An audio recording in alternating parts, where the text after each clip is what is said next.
Sura ya 7. Umu aliendelea kuhimizwa na wanafunzi wenzake ayazoee maisha mapya humu shuleni. Una bahati sana mwenzangu, alisema Kairu siku moja. Wewe hujapitia tuliyopitia. Tulitendwa ya kutendwa. Siku hiyo tulipofurushwa kwetu kama taka, tulitanga na njia bila kujua tuendako. Mama mbele, sisi nyuma. Mama amebeba kitinda mimba ambaye baadaye alishindwa kukamilisha safari. Roho yake changa ikakatikia hapo hapo mgongoni mwa mama. Amemezwa na njaa na ugonjwa wa udhaifu wa mapafu. Mama alituelekeza kando ya njia. Tukaingia kichakani kiasi. Sijui alikotoka kiserema alichokitumia kuchimba kaburi lenye kina cha haja. Tukaufukia mwili wa ndugu yetu huku kilio cha uchungu na jitimai kikihanikiza kote. Baada ya kiviga hiki, mimi, mama na ndugu zangu wengine tuliendelea na safari bila kujua kipaji na kisogo cha safari yenyewe. Hatimaye nguvu zilituishia. Mama akatuashiria tuketi kando ya njia. Tukawa tunangojea kifo. Mara wakaja watu waliokuwa wamevaa mavazi yaliyoandikwa IDR. Tukasombwa na kutiwa kambini, tumejaa kama sisimizi, watoto kwa watu wazima. Hali ilikuwa ngumu, tukawa tunalala katika kibanda kimoja na wazazi wetu, hata waliobahatika kuwa na wazazi wote wawili. Miko ilivunjwa. Hata hivyo tulijipa kuamini kwamba haya ndiyo yaliyokuwa majaliwa yetu. Tulikuwa wenye haja maiti hasa, na tangu hapo maiti hachagui sanda wala jeneza. Tulivumilia, tukawa tunaishi kwa tumaini, tukidhani hali itatengenea, tukitumaini kwamba tungerudia kwetu. Lakini wanasema wajuao kuwa msitu ni mpya, ila nyani ni wale wale. Uongozi mpya haukuleta ahueni yoyote katika maisha yetu. Kilichobadilika ni kwamba tulipewa ardhi zaidi ya kujengea mabanda zaidi ili kupunguza msongamano katika mabanda ya awali. Bado tupale pale. Nilikwenda hapo nikiwa katika darasa la 6. Sasa ni katika kidato cha 2. Tungali tunasubiri kurudishwa nyumbani. Ila sioni kama pana nyumbani pema zaidi ya mle kambini, ambamo tunaishi bila kujali tulikotoka. Vumilia mwenzangu. Zingatia masomo yako, kwani ndiyo yatakayokuvua kutoka kwenye lindi hili la huzuni. Baada ya kusema haya, Kairu alitulia kwa muda kama mtu anayevuta fikira, kisha kuendelea. Una bahati kupata mfadhili. Mimi mzazi wangu wa pekee ni mama ambaye ni muuza samaki. Na baada ya ule mzozo wa nani kamiliki ziwa kuu, biashara imepigwa na mawimbi makali. Nasikia wavuvi wa humu mwetu wanahofia kuvua huko kwa sababu wameambiwa kuwa japo ardhi ambayo ziwa limesimama ni yao, maji ya ziwa si yao. Hivyo inasemekana kuwa hawafai kuvua huko, kwamba samaki ni wanaoyamiliki maji.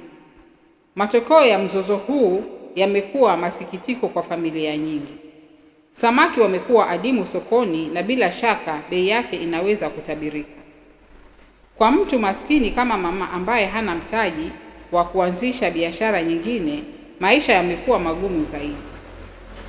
Hata karo yangu imebidi amlilie mwalimu mkuu amruhusu alipe kidogo kidogo hadi mwisho wa mwaka. Mara moja nimewahi kumuuliza mama kwa nini asimuombe baba ambaye nasikia ni mwenye chake na lake anilipie karo. Hata hivyo mama huwa hanijibu. Anachonipa ni mtazamo unauliza swali.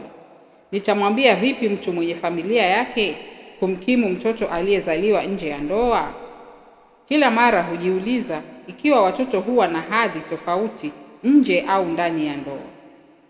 Count your blessings, Umu. Wakati huu wote Umu alikuwa katega sikio anaitia hali ya Kairu kwenye mizani. Anaelekea kuuona msiba wake kuwa mwepesi sana. Baada ya kurudishwa nyumbani kutoka msitu wa mamba, baba yangu mzee Kaizari aliweza kuyajenga maisha yetu upya. Alijenga nyumba kufu yetu pale pale penye lile ganjo, alihadithia Mwanaheri baada ya Kairu kumaliza kisa chake. Mimi na ndugu yangu Lime tulirudi shuleni mle mle kijijini mwetu tu.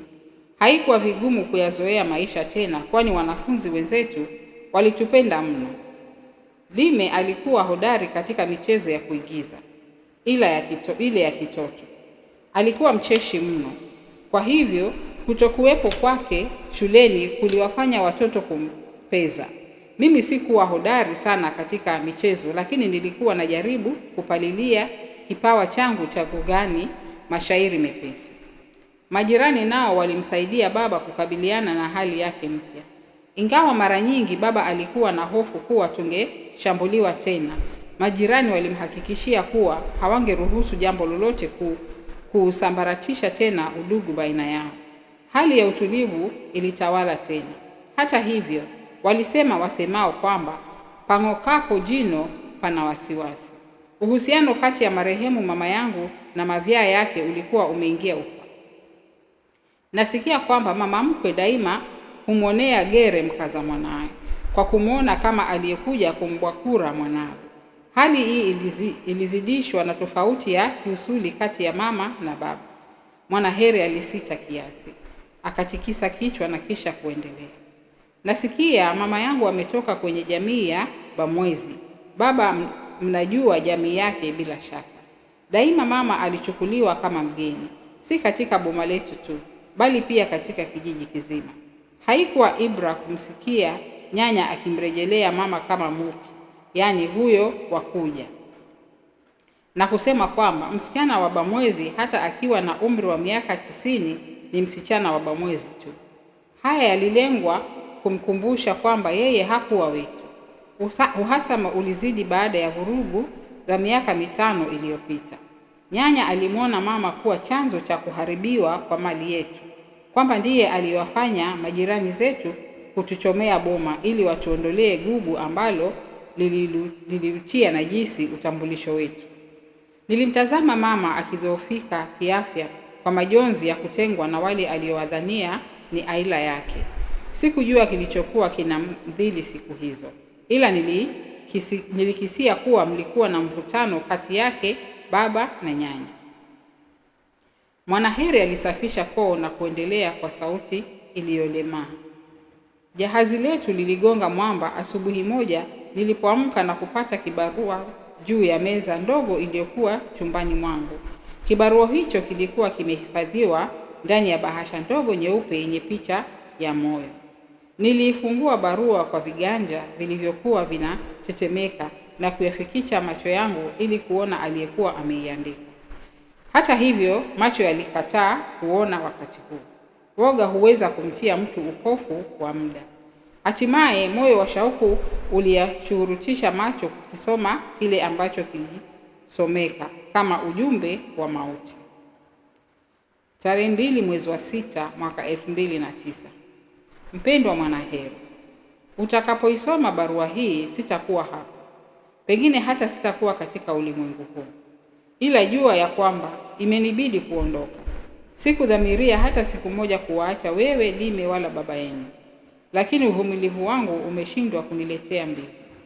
Nimemeza shubiri kwa miaka mingi, kubaguliwa, kufitiniwa na kulaumiwa kwa nisiyoyatenda. Nimechoka kukilovya kifua changu kwa machozi kila mara. Nimechoka kuitwa mwizi wa mayai ambayo kuku wenyewe watagao nimewafuga mimi. Nimechoka kuitwa mwizi wa mali yangu. Nimechoka kupigania penzi la mwenzi na mavyaa, na mwenzi mwenyewe haoni ananipagaza machoni. Najuta sana kwa kuwaacha wanangu. Hata hivyo, naomba jambo moja tu kwako. Tafadhali mtunze Lime, na zaidi mno mtiini baba yenu na kuyazingatia masomo yenu. Mwenyezi Mungu awaepushie maovu yote. Asitokee mmoja akawadhulumu furaha yenu jinsi ulimwengu ulivyonihili utulivu. Kwaherini wanangu. Tutaonana siku moja inshallah. Mama yako mpendwa, Subira. Mwanaheri alimaliza kuwasomea wenzake barua hii. Barua ambayo alikuwa ameiandika upya kwenye moyo na akili yake.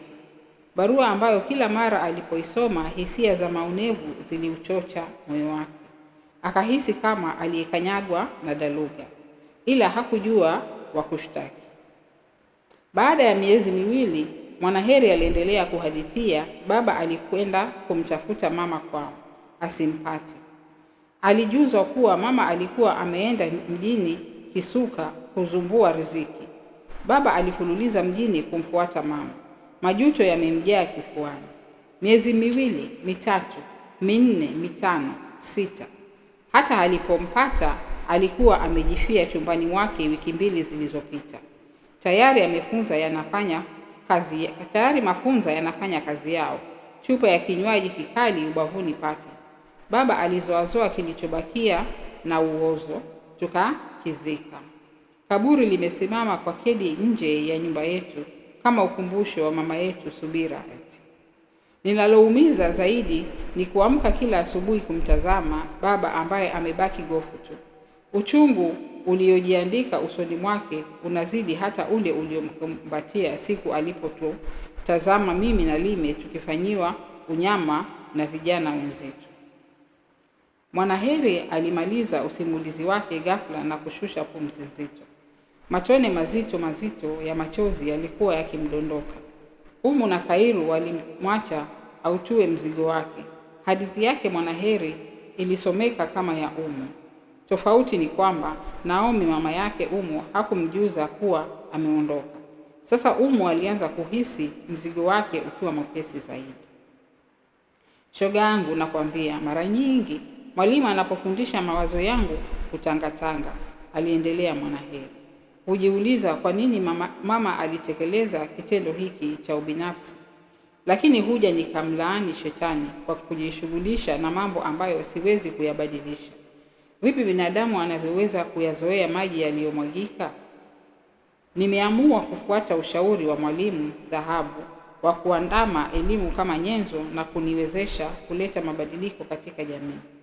Kama mama yangu angetafuta mikakati bora zaidi ya kuhusiana na wakwe zake badala ya kukata tamaa, kukebehi utu wake kwa kututelekeza na kujikabidhi kwa mauti, huenda maisha yangu na ya ndugu yangu yangekuwa bora zaidi.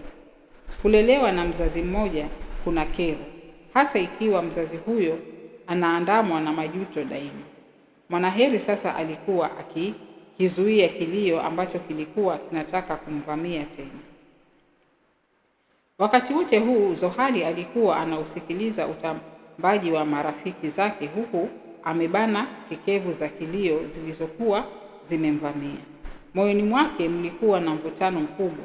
Je, awatolee wenzake dukuduku lake au aendelee kulizika moyoni mwake jinsi alivyozoea? Hatimaye alishusha pumzi na kuanza kukisimulia kisa chake. Macho kayatunga kwenye ukuta kana kwamba kisa chenyewe kilikuwa kimeandikwa pale.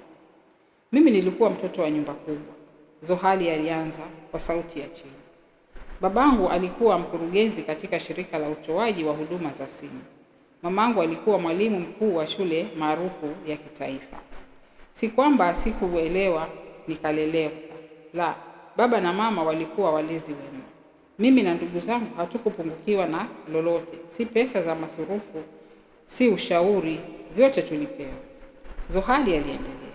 Maisha yangu yalianza kwenda tenge nilipojiunga na kidato cha pili. Unajua hali ya mtafaruku wa kihisia inayowapata vijana katika umri huu. Nilikumbatia hali hii kwa papara za ujana. Kutahamaki nikajipata nimeambulia ujauzito. Naikumbuka vizuri sauti ya mwalimu mkuu wakati alipotoa hukumu ya kifo. Dadake Zohali, samahani sana, lakini uchunguzi unabainisha kwamba Zohali ni mjamzito. Nimekuita hapa ili uweze kumrejesha nyumbani. Akijifungua wazazi wake wanaweza kumtafutia shule nyingine. Zohali aliigiza sauti nzito ya mwalimu mkuu. Zohali aliwatazama wenzake kwa zamu kana kwamba anatathmini taathira ya maneno yake kwao, kisha akaendelea. Dada Tima alimtazama mwalimu mkuu kwa mshtuko mkubwa. Akashusha pumzi na kutikisika kichwa. Yaliyotokea kuanzia siku hiyo hayaelezeki. Nimelala kwenye barabara za jiji pamoja na watoto wengine wa mitaani. Nimetumia gundi ili kujipurukusha na hali ya ukiwa na kuumbuliwa. Nimepigana na majitu yaliyotaka kuhujumu utu wangu kwa kuninyanyasa kimapenzi. Hata wenzangu walipoona siku yangu ya kujifungua imekaribia na kunipeleka kwenye kituo cha wakfu wa Mama Paulina, siwezi kukwambia ni mangapi niliyokuwa nimeyapitia. Zohali alitoa pumzi nzito kisha akaendelea. Namshukuru sana Mtwawa Pacha ambaye aliniokoa kutoka kwenye kinamasi cha uguliko la moyo. Siku ile nilipofika katika makao haya, Mtwawa huyo hakukawia kuniuliza iwapo nilikuwa na wazazi. Nami kwa kukumbuka kusimangwa na kudhalilishwa nilikotendewa kabla ya kuamua kutoroka kwetu, nikamlazia kuwa mimi ni yatima, kwamba wazazi wangu walikufa miaka 8 iliyopita na mimi na umbu zangu tulihamia jijini kutafuta riziki baada ya kupokonywa urithi wetu na jamaa za wazazi wetu. Pacha aliyeonekana kutaamini maneno yangu alinidadisi. Una hakika na unayoyasema? Nina hakika, nilimjibu kwa sauti thabiti, huku nikijiuliza moyoni, kwa nini nisiwe na hakika? Kwa nini nishuku jibu langu na hali nimeisha kukiua kitovu changu siku nilipokivuka kizingiti cha lango la boma la baba yangu? Kwa nini nishuku kunyang'anywa kwa urithi na hali ni tendo la kikaidi humu? Mtwawa Pacha alitikisa tu kichwa na kuniahidi kwamba baada ya kujifungua angenirejesha shuleni. Hivi mnionavyo, nastahili kuwa katika kidato cha 4, lakini uzazi na ulezi umenipotezea miaka yangu 2. Mtwawa Pacha ndiye aliyenitafutia nafasi katika shule hii. Hapo alipo hajui kwamba mama yangu ni mwalimu mkuu katika shule mashuhuri nchini. Natamani sana kumwambia Pacha kwamba nina wazazi, lakini moyo umekataa katakata. Nitamwambiaje nina wazazi na hali waliisha kunikana wakati nilipohitaji pendo lao?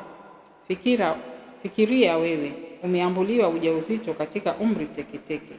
Hata hujui kuwa wewe ni mjamzito, kwa vile hata hedhi yenyewe hujaiona. Kisha ufukuzwe shule. Unajikokota nyumbani, moyoni ukiamini kwamba ng'ombe akivunjika mguu malishoni hujikokota zizini kusaidiwa.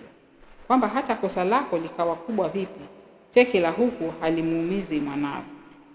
Unaingia sebuleni mwenu na kuangukia miguuni wazazi wako. Halafu naloambia ni umeipaka mashizi familia hii. Umeipoteza bahati yako kwa kufuata utashi wa moyo wako. Kaa hapo nyumbani uilee mimba yako, ukiisha kujifungua utamtafuta baba mtoto msaidiane malezi. Wenzangu, aliendelea Zohali baada ya kimya kifupi, madhila niliyopata nyumbani kwetu hayaelezeki. Baba alisema kwamba hakuwa na pesa za kumlipa akija kazi tena. Kazi za nyumbani zikaniangukia mimi. Sikufua, sikupika deki, sikupiga deki, sikupika. Almuradi kila siku ilikuwa na adha zake. Linalonisikitisha zaidi ni kwamba hata mama ambaye anajua uchungu wa kulea mimba hakutoa sauti kunitetea. Aliridhia yote aliyoamua baba kunihusu. Hata yalinitia uchungu na unyanyapaa ambao ulinifanya niwafishe wazazi wangali hai. Nasikia baba yangu alijawa na majuto, akaanza kunitafuta mara tu baada ya kugundua nimetoroka. Hata hivyo, it is too late now. Hata mwanangu Nasibu sijawahi kumwambia kwamba ana babu au bibi, ila najua kwamba itabidi siku moja nimwambie ukweli. Itabidi pia nimwambie ukweli mtumishi huyu wa Mungu ambaye amejisabilia kunilea kama mwanawe. Zohali aliyakamilisha masimulizi yake na kuyaondoa macho yake kwenye ukuta ambapo yalikuwa yameganda. Muda wote huu Chanda Chema alikuwa anawasikiliza mafanani hao. Kimya cha kaburi kimemzifumbatia hisia zake. Hata mpigo wa moyo na pumzi hazisikiki. Inachofanya akili yake ni kusoma na kusimulia kisa cha maisha yake, kisa ambacho kilishabihiana kama sahani na kawa na cha ndugu zake hao. Hata alipoanza kuwasimulia akina hadithi yake, chozi ambalo lilikuwa linamtiririka muda wote huu lilikatika. Akashusha pumzi ndefu, akatoa tabasamu na kutoa undani ambao alikuwa haufumbuki miaka yote hii. Nahisi kama nasoma matini moja na ya dada Zuhali, alianza Chanda-Chema. Maisha yangu yalijaa shubiri tangu utotoni. Sikumbuki nikimwona mama yangu. Ninalokumbuka ni kwamba nililelewa na maskini bibi yangu ambaye katika utu uzima wake hakuisha kufanya nongwa akisema, huyu mwanangu Fumba atakuja kunifisha kabla ya siku zangu. Mtu atamringaje bibi ya watu, amvurugie masomo yake kisha amtelekeze kijijini kwa wazee wake? Na uwe ule msimamo wa wazazi wa Rehema kwamba mwanao sharti akamilishe masomo yake baada ya kujifungua, kwamba Rehema hawezi kuolewa na mwalimu wake.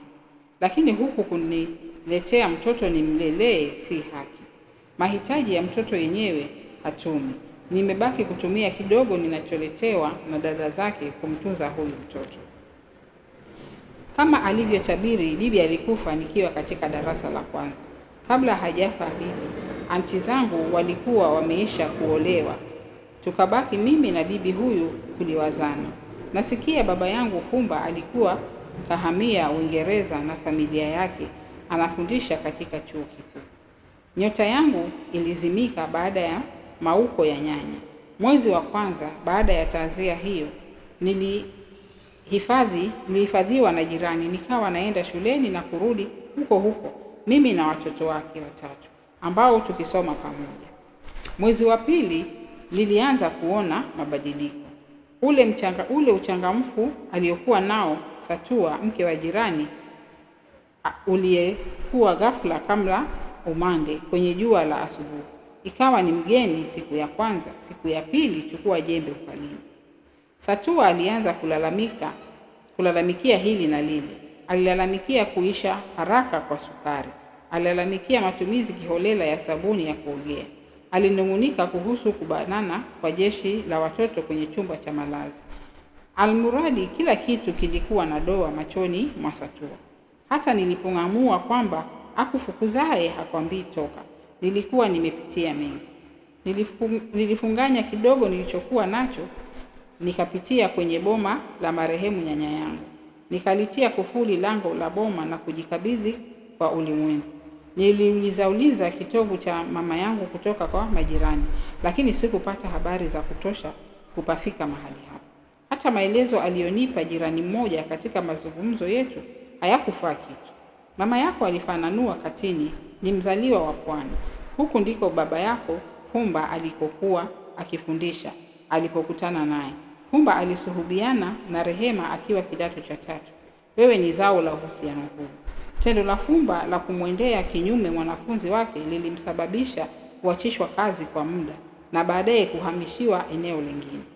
Usiniulize kwa nini hakupigwa kalamu badala ya kuhamishwa. Yaelekea kwamba siku hizo mambo yalikuwa tofauti na yalivyo sasa. Baada ya kuzaliwa kwako, baba yako alitaka kumwoa Rehema, lakini wazazi wa Rehema wakakataa. Walichokifanya wazazi hawa ni kumkabidhi Fumba mtoto wake, naye kwa kutokuwa na mke akakuleta ulelewe na nyanya yako. Nilimuuliza Katini, lakini si baba alikuja kuoa? Katini alinitazama kwa muda, alinijibu, ndiyo alioa, lakini unajua wanawake wa siku hizi walivyo. Hawana moyo wa kumlea mwana wa mwenzao. Wanachelea kwamba ule ugwe uliowangunishia baba na mama mtoto utamea tena. Wanasema kwamba kumlea mtoto wa mwanamke mwingine ni kuhatarisha masilahi yao katika ndoa. Usimuulize kwa Katini, ulinikatisha tamaa zaidi. Nilijua kwamba hata nikamtafuta mama, huenda naye ameolewa, na katika jamii yetu nasikia mtoto ni wa baba. Kwa hivyo hata huku alikoolewa mama sitakuwa na hadhi yoyote. Nikaona nitachukuliwa kama mpita njia aliyekuja kuvuruga utulivu wa familia yangu. Moyo uliniambia niende kwa shangazi yangu, lakini nilijikanya. Nilijiuliza, ikiwa baba na mama hawawezi kunilea, sembuse shangazi? Haihalisi kumwongezea shangazi Waridi mzigo hapo alipo, hata ndiye anayegharamia masomo yangu. kwa kidogo anachokipata kutoka kwenye vikataa vyake. Nilipiga moyo konde, nikazidi kujiambia, binadamu aliumbwa kupambana na ulimwengu na kutumia rasilimali aliyopewa na Mungu kuyaboresha maisha yake. Najua nimepewa akili razini, nina azma ya kujiendeleza masomoni. Najua nitahitimu masomo yangu siku moja na kurudi hapa petu kupajenga upya. Sitarajii kutatokea mtu kunyakua ardhi hii ambapo nimemzika mpenzi nyanya yangu. Ari hii ilinifanya nijitome kwenye njia nisiyojua kikomo chake. Akili na miguu yangu ilinielekeza katika kijiji kimoja wanakoishi wafanyakazi wa shamba la chai la shirika la chai la Tengenea. Kiwanda hiki kinamilikiwa na mzungu mmoja aliyekuwa mlowezi nchini. Mzungu huyu kwa jina Richard alikufa mara tu baada ya Uingereza kuikabidhi nchi hii uhuru. Hata hivyo, familia yake bado inalimiliki shamba hili, kama wazungu wengine wanavyoyamiliki mashamba ya michai na mibuni pamoja na mashirika mengi ya utengenezaji wa mazao ya mimea hii nchi. Kining'ininya wa Richard ndiye afisa mkuu mtendaji wa shirika hili hivi sasa. Ukiniuliza ni kwa nini niliamua kuja hapa, nitakwambia kwamba nilijua pana shule hapo shambani. Pili, nilijua kwamba iwapo ingetokea kwamba singekuwa na yakidhi mahitaji yangu ya kimsingi, nyanya yangu alikuwa amenifunza umuhimu wa kufanya kazi. Hapo katika shamba hilo ningeweza kuchuma majani chai Jumamosi na hata wakati wa likizo ili kujikimu. Asubuhi moja ilinipata ndani ya afisi ya mwalimu mkuu wa shule ya msingi ya kilimo. Mwalimu mkuu Bi Tamasha alisikiliza kadhia yangu kwa makini. Hakuonyesha kushtuka kwa yaliyonipata katika umri wangu mdogo hivi. Unaweza kuanza masomo katika darasa la pili. Nitamuomba mzazi mmoja akupe hifadhi, alisema Bi Tamasha. Huo ndio uliokuwa mwanzo wa maisha yangu katika makao ya wafanyakazi wa mashamba ya chai. Bwana Tenge na mkewe Kimai walinichukua kunilea pamoja na watoto wao 5. Wenzangu, nyinyi hamjui adha zinazowapata wafanyakazi wa kima kidogo. Mtajuaje na hamjawahi kukilalia kitanda hiki mkafahamiana na kunguni wake? Ninayowaambia ni asilimia ndogo mno niliyoyaona. Chumba cha wafadhili wangu kilikuwa hicho kimoja. Ndicho cha malezi, ndicho cha mapokezi, ndicho jikoni, sebule na chumba cha malazi. Viligawanywa na shuka moja nyepesi. Usiku sisi watoto tulilala juu ya vigodoro ambavyo ni kama viliwekwa mvunguni mwa kitanda cha wazazi. Usiniulize niliyoyaona na kuyasikia mangapi katika chumba hiki ambacho kiligeuka danguro wakati Bi Kimai alipokuwa ameenda mashambani. Wakati huu Bwana Tenge angeamua kumleta mwanamke mmoja baada ya mwingine hapo mbele ya macho ya wanao. Hadi usiku wa kuamkia siku ya kurudi kwa Bi Kimai, mara moja Bi Kimai angerudi bila kutarajiwa na kumshika ugoni mke mwenzake. Mwaka mmoja, miwili, mitatu, hata nikaona kwamba bali na dhiki za kisaikolojia nilizozipata kwa kushuhudia vituko vya kila aina, nilikuwa mzigo mkubwa kwa wahisani wangu. Si kwamba waja hawa walinibagua, la, kusema hivyo kutakuwa kuwapaka mashizi bure.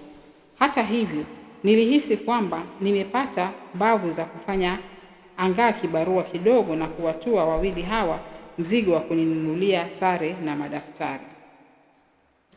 Nilianza kuchuma majani chai kwa malipo kidogo nikiwa katika darasa la 5. Wakati mwingine ningerauka alfajiri na mapema kufanya kazi kabla ya kwenda shuleni. Saa 12 asubuhi. Jioni nilipitia huko. Nyakati nyingine nililala humu katikati ya michai. Wakati mwingine kwa marafiki wangu, kwa Bwana Tenge na juu ya uchaga mkubwa wa saruji uliotumiwa kama karo na wauza chakula sokoni. Hakuna mmoja kati ya walimu wangu aliyejua mabadiliko haya hadi pale nilipofanya mtihani wangu wa darasa la 8 na kufuzu vyema. Wakati huo Bwana Tenge alikuwa ameisha kupewa uhamisho, akaenda kufanya kazi katika shamba lingine. Ndivyo wafanyavyo wafanyakazi hawa. kuhamishwa kila uchao bila mtu kuwazia kwamba wana watoto wanaoenda shule na kwamba kuhamahama huku kunawavurugia masomo wanahao. Nilishukuru shirika la kidini la Hakikisho la Haki na Utulivu, kwani ndilo lililonivua kutoka kwenye ziwa la uhitaji. Siku ile baada ya matokeo ya mtihani wa darasa la 8, mwalimu mkuu alitaka kukutana na mfadhili wangu, nami nikamweleza kuwa nilikuwa nimeacha kabisa kuishi na mfadhili huyu nikiwa darasa la 6, ingawa kwa kweli nilikuwa nimehama hapo awali. Huo ndio wakati alipopata uhamisho? Aliuliza. Ndiyo mwalimu. Kumbuka kuwa huo ndio wakati hata Kemi na Duma walipoacha kuhudhuria madarasa. Wazazi wao walikuwa wamepewa uhamisho, nilimwambia. Bi Tamasha aliinamisha kipaji. Amehizika kwa kutokumbuka jambo la muhimu kama hilo. Pengine kwa kuwa shuleni humu ilikuwa ibada kwa watoto wa wafanyakazi hawa kuacha shule, hata kwa sababu zisizo na msingi. Bi Tamasha alimuita Bwana Mwenge, msimamizi wa idara ya ushauri na uelekezaji shuleni, akamsimulia kisa changu. Bwana Mwenge alinishika begani na kuniambia, usijali bi mdogo, mradi una ari na hamasa ya kusoma, utasoma. Kuzaliwa maskini si kibali cha kuishi kimaskini katika aushi nzima. Upo wakati dau la mnyonge linapoenda joshi likashinda la mwenye nguvu. Baada ya juma moja nilijipata katika makao ya watoto mayatima ya Jeshi la Wajane wa Kristo. Makao haya yalianzishwa na wanawake wajane kwa lengo la kuwapa hifadhi watoto mayatima, watoto waliotupwa na mama zao na wale wenye wazazi au walezi wahitaji. Shirika la kidini la Hakikisho la Haki na Utulivu ndilo lilonipeleka huko. Mimi sasa naishi huko. Niko nyumbani hasa, ila nina muono mkubwa. Nitajitahidi kwa jino na ukucha katika masomo yangu. Azma yangu ni kuwa mwanasheria au afisa mkuu wa maslahi ya kijamii. Siku moja nitakuwa mtetezi wa haki za kibinadamu, hususan haki za watoto. Chandachema alimaliza usimulizi wake. Na wakati huo huo taa zikazimika. Ni wakati wa bweni kufungwa na wanafunzi kulala.